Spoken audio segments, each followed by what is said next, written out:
알콩달콩 콩팥 이야기. 나이와 콩팥 기능은, 콩팥도 나이를 먹으면 늙는다고? 콩팥 노화는 빠르면 20세부터 시작이 된다고? 콩팥이라.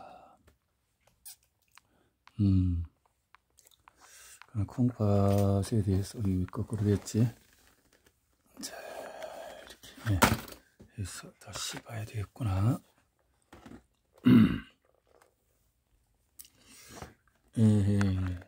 뭐야. 자, 이렇게 해서 콩팥병의 치료약은, 콩팥이 안 좋으면 약도 없다는데 정말인가? 개인의원에서 콩팥 기능이 좋지 않다고 해서 이렇게 온 사람들이 있다라는데, 통상적인 절차대로 혈액검사, 초음파 검사하고 환자에게 이렇게 여러 가지 질문을 한다는 거죠. 콩팥이 안 좋으면 약도 없다는데, 같으라면 그렇지 않다. 약도 없다? 그렇지 않다.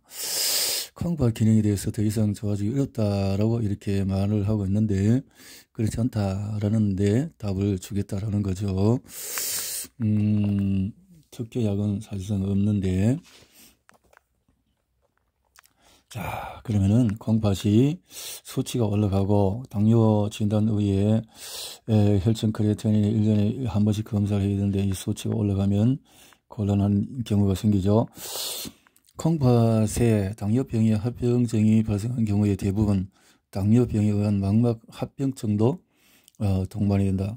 다른 단병료 소견을 보이는 당뇨병 환자의 경우에 유병기간을 모르더라도 당뇨병성 망막병증 소견이 동반되면은 당뇨병성 콩팥이 합병된 것으로 진단할 수가 있고, 당뇨병 환자에게 단병료가 있더라도 다음과 같은 경우에 당뇨병이 아닌 다른 질환으로 인한 단병열 가능성이 크므로 원인을 찾아야 됩니다. 어떤 것일까요?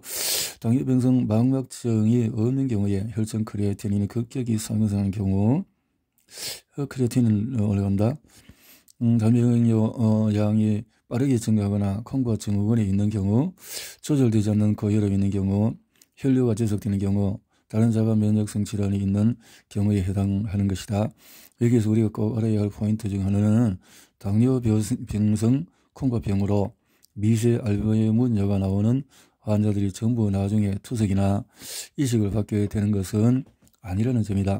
미세 알부민여가 나오는 환자들의 절반 정도는 초기 단계에서 혈당과 혈압을 엄격히 조절하면은 이래 진행도 막을 수 있다라는 거고, 환자의 관리는 합병 전과 후가 완전히 다르다. 그러니까 합병이 생겨버리면 참 전과 후가 다르다는 거죠.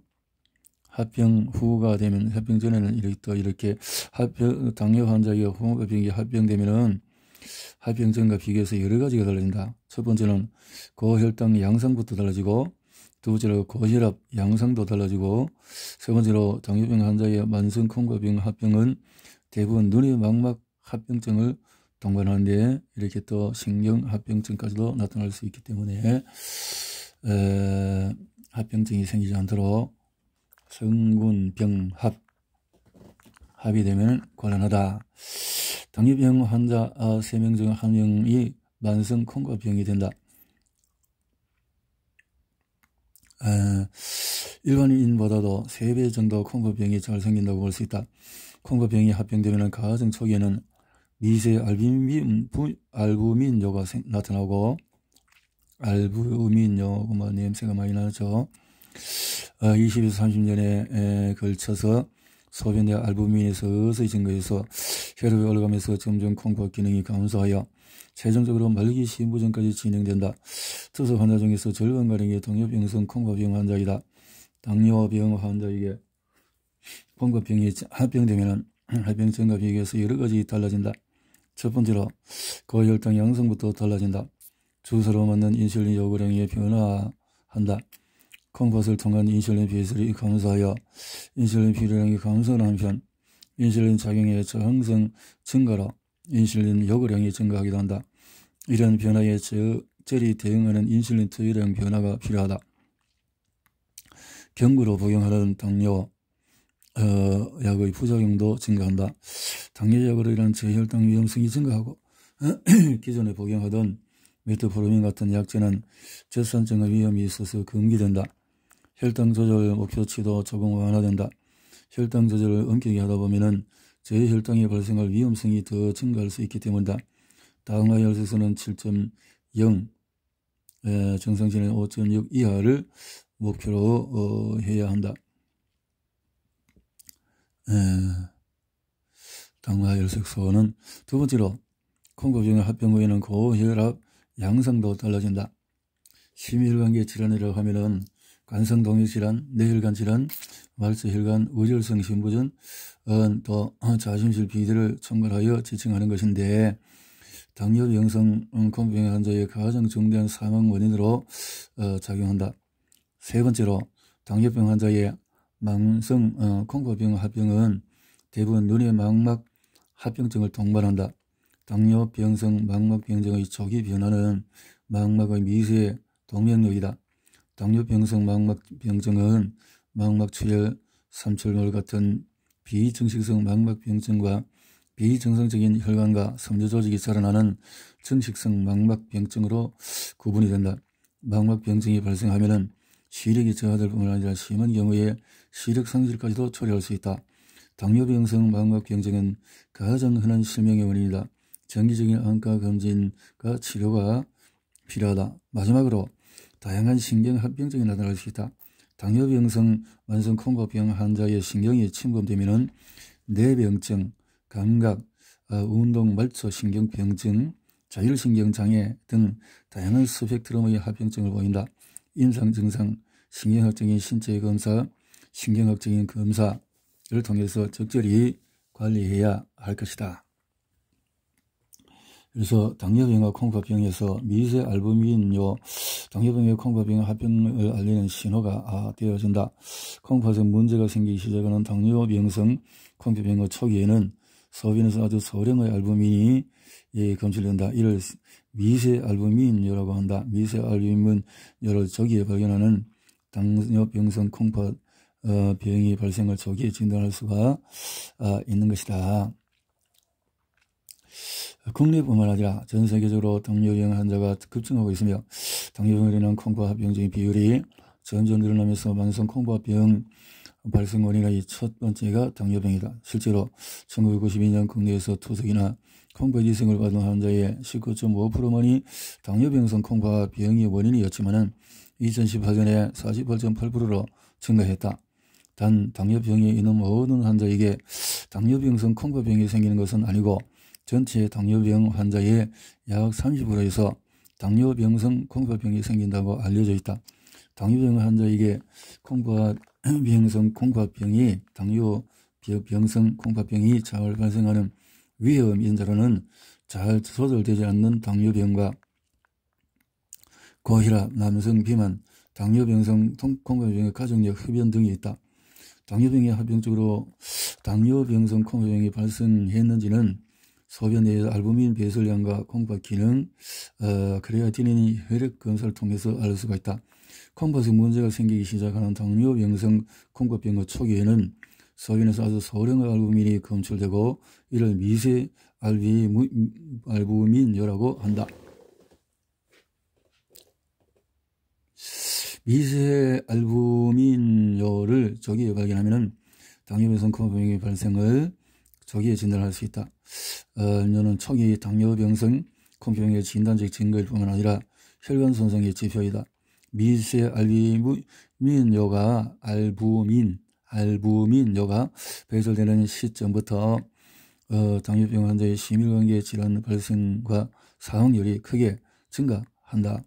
과격한 운동 후에나 감염, 고혈당, 케톤산증이 있거나 다량의 단백질을 섭취한 상태에서 검사하면 거짓 양성이 나올 수가 있다.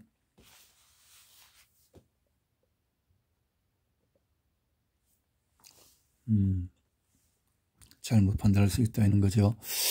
두통과 목 뻣뻣함, 머리가 아프고 목이 뻣뻣한데 혈압이 올라간 거 맞나?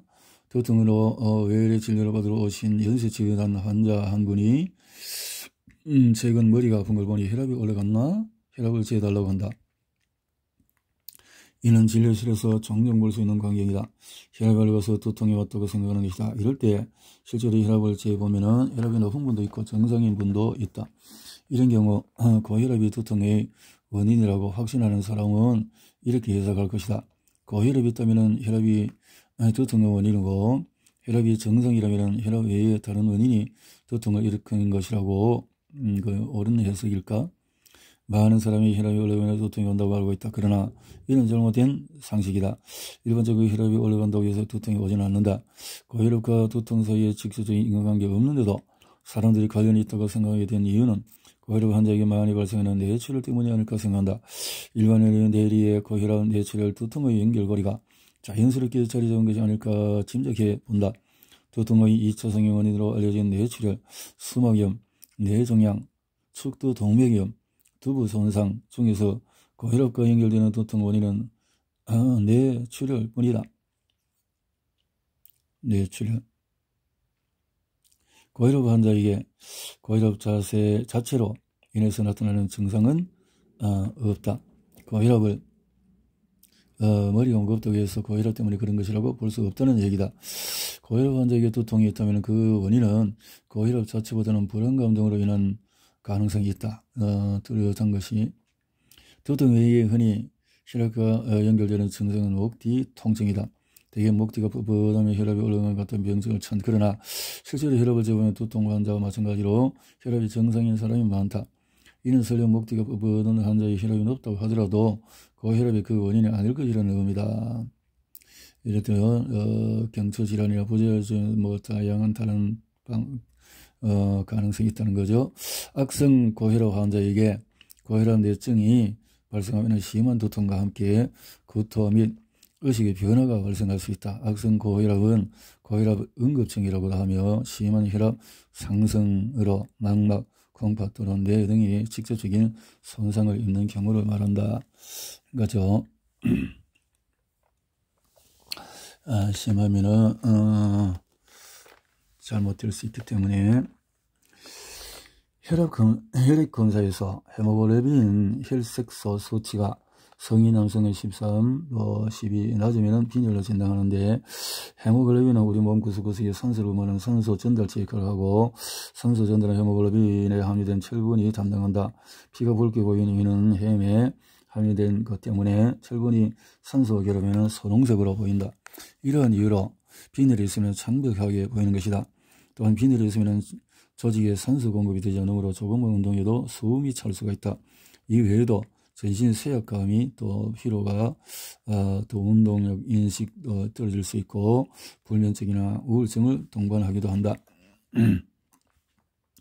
빈혈은 만성 콩팥병 환자에게도 흔히 나타나는 합병증인데 주요 원인은 에라스로포이에틴이라고 하는 조혈 호르몬의 부족이다.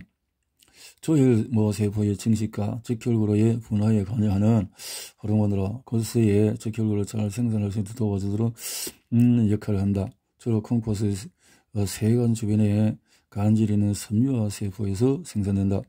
콩팥병이 있으면 당연히 EPO 생산 능력이 떨어지게 된다. 실제로 만성 콩팥병 환자의 혈중 EPO 농도는 빈혈의 정도에 비해서 현저히 낮다. 철분이 부족하면 아무리 호르몬을 투여해도 헤모글로빈이 제대로 만들어지지 않으므로 효과가 없다. 혈중 페리틴은 체내 저장처의 지표이고 트랜스페린 포화도는 체내 이용 가능처의 지표이다. 혈중 페리틴이 100ng 미만이거나 트랜스페린 포화도가 20%보다 적으면 몸에 철분이 부족하다고 본다. 만약에 혈중 페리틴이 800ng를 넘거나 트랜스페린 포화도가 50%를 초과하면 철분이 과다한 것이므로 철분 공급을 중단해야 한다. 철분 공급이 과다하면 헤모시데린증이 생기고 동맥경화를 가속하며 감염의 감소성이 증가할 뿐만 아니라 악성 종양의 발생 가능성도 증가하기 때문이다. 철분과 함께 비타민 B12와 엽산도 공급을 한다. 유전자 재조합 EPO가 나오기 전까지 투석 환자의 빈혈 치료는 적혈구 수혈만이 거의 유일한 방법이었다.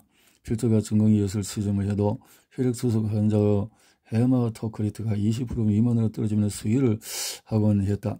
수혈을 반복하다 보면 여러 가지 문제가 생기는데, 우선 적혈구 생성 능력이 억제되어 수혈 의존성이 생기고, 혈분이 과잉 공급되어서 간장과 비장 등의 철이 침착하는 해모시디름증이 합병되기도 하며, 감염된 피 수혈로 인해서 간염을 옮기기도 한다.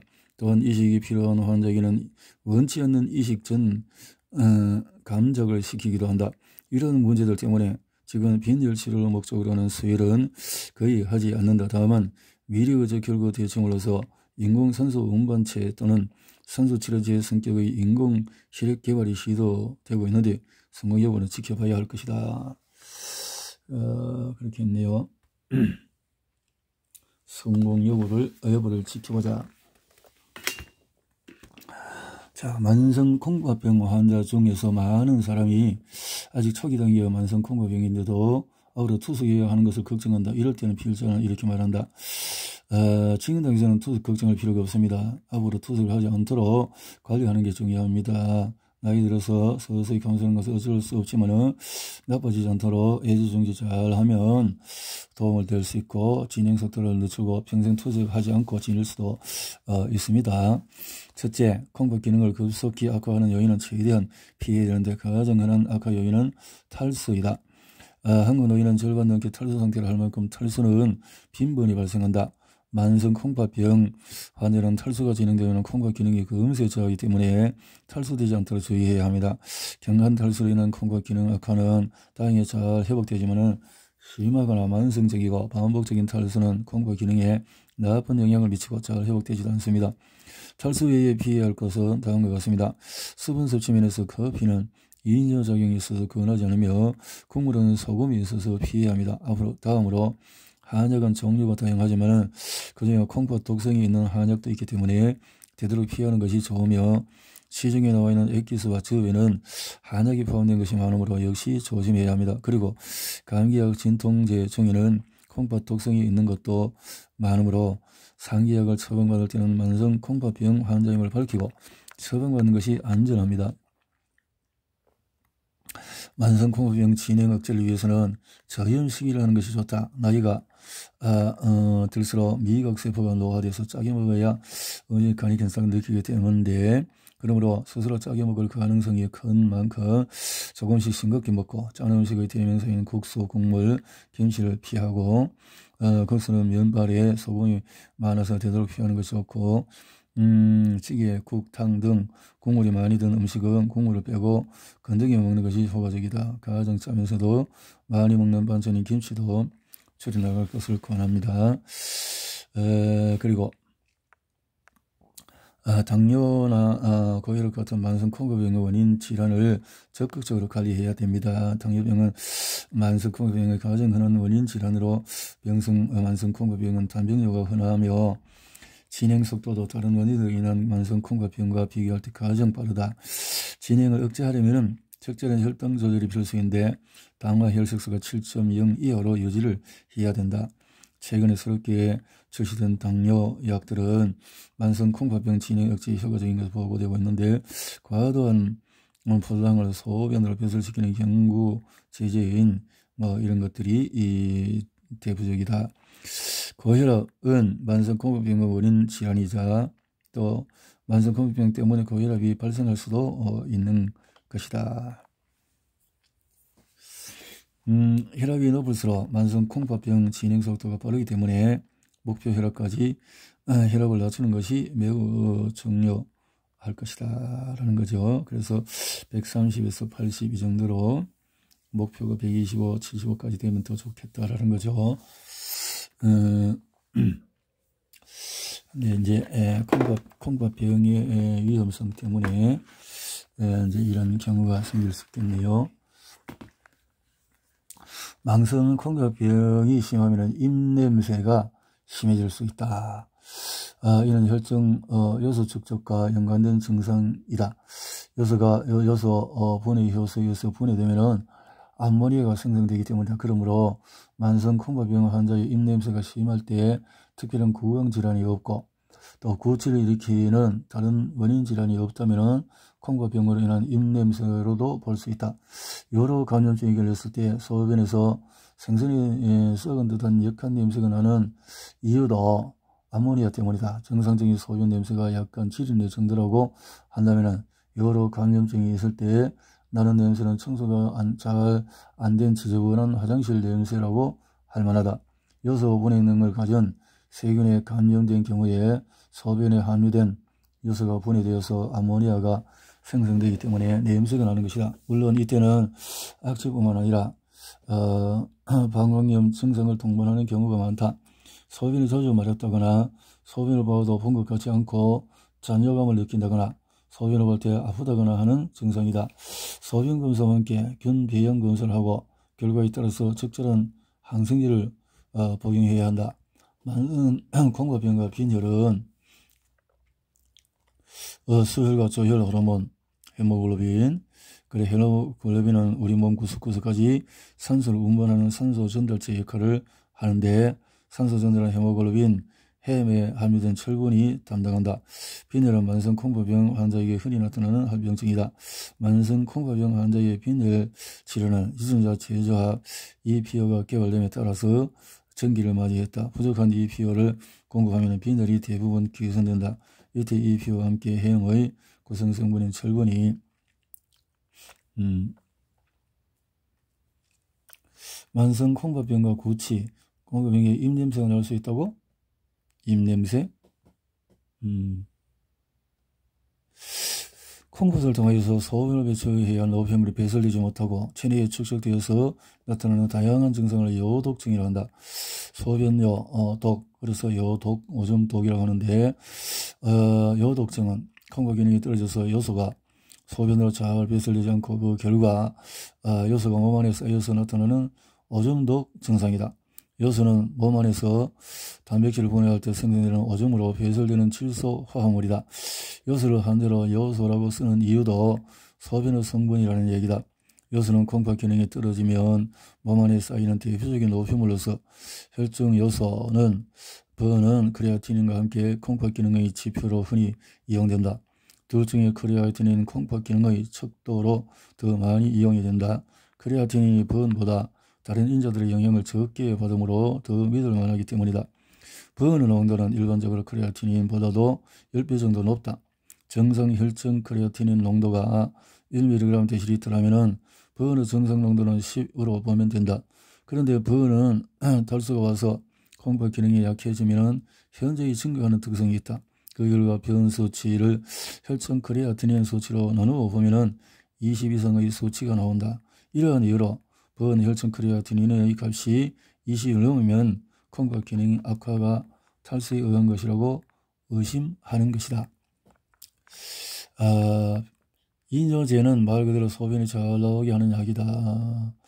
콩팥에는 약 200만 개의 사구체가 있는데 여기는 분당 120ml의 과액이 만들어지고 이렇게 해서 사구체 여가 액은 소변의 원액이다. 사구체 여가 액은 콩팥 세관으로 가서 99%가 재흡수되어서 또 나머지 1%만 최종 소변이어서 신을 통해서 콩팥으로 나간다. 정리하면 분당 120ml가 만들어지는 사구체 여가 중에서 1%에 해당되는 1ml가 최종 소변으로 배설된다. 즉 하루 동안에 1ml만 그 소변으로 소변 세가 콩팥 세관은 이뇨제가 작용하는 부위이다. 소변 원액에서 수분이 재흡수되는 곳은 크게 세 부위로 나누는데 약 65%가 헬리홀이 또 25% 또 뭐 이렇게 5% 이렇게 등등으로 강력한 이뇨제는 뭐 흔히나 식수로 알려진 약재가 있다라는 거죠. 그래서 이뇨제는 이뇨 효과가 별로 없다. 왜냐하면은 근위세관 이뇨제를 투여해서 근위세관에서 수분 흡수가 억제되더라도 이하 부위에서 수분이 대부분 재흡수되기 때문이다. 적절한 표현인지 모르지만은 첫 끝발이 개 끝발이라는 말이 생각나는 대목이다. 이런 이유로 근위세관 이뇨제는 안과에서 녹내장의 안압을 낮추는 목적으로 사용되지만 이뇨 목적으로는 사용하지 못한다. 이뇨제는 여러 가지 부작용을 일으킨다. 대표적인 것은 탈수, 또 부종, 또 치료 시에 과도한 이뇨작용은 탈수를 일으키고 또 헬리고리 이뇨제는 이뇨작용이 강력해서 몸의 수분이 부족한 상태에서도 이뇨작용을 나타내어서 탈수를 심화할 수 있기 때문에 각별히 주의해야 한다. 다음으로 흔히 부작용은 저칼륨 혈증인데, 저칼륨 혈증이 오면은 온몸에 힘이 없어지는 무력증이 빠지기 쉽다. 저칼륨 혈증 예방에 도움이 되는 이뇨제는 칼륨 보정성 이뇨제가 있다. 그래서 이뇨제의 기타 부작용은 저나트륨 혈증이 있고, 또 고요산증, 고혈당증, 고지혈증, 또 성기능장애, 청력장애 등으로 비교적 많고 심각하다. 이 같은 이뇨제의 부작용들을 생각한다면 얼굴이나 눈 주위가 조금 푸석하게 보인다거나 부종이 조금 있는 것 같다고 해서 함부로 이뇨제를 먹지 않을 것이다 라고 했네요.